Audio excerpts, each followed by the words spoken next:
Hello. Hello. হ্যাঁ বলছি, এটা কি পুলিশ স্টেশন? না। আপনি কি পুলিশ? না। আপনার বাড়িতে বাথরুম আছে? হ্যাঁ। আপনাদের বাথরুমে কোমোট আছে? হ্যাঁ আছে। তাহলে ওই কোমোটের মধ্যে মাথা ঢুকিয়ে বসে থাকো। Run.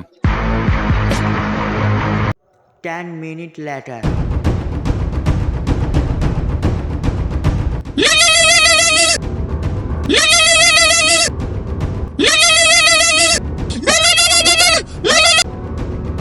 হ্যালো। হ্যালো। আচ্ছা, আপনি কি মেয়ের বাবা বলছেন? হ্যাঁ, আমি মেয়ের বাবা বলছি। কেন বলো তো? আপনার মেয়ে আমাকে কোমোটের মধ্যে মাথা ঢুকে বসে থাকতে বলেছে। হ্যাঁ, কতক্ষণ আগে বলেছে? এই ধরুন 10 মিনিট আগে। চল এখন মাথা বের করে ফেলুন। যত সব ন্যাকামো।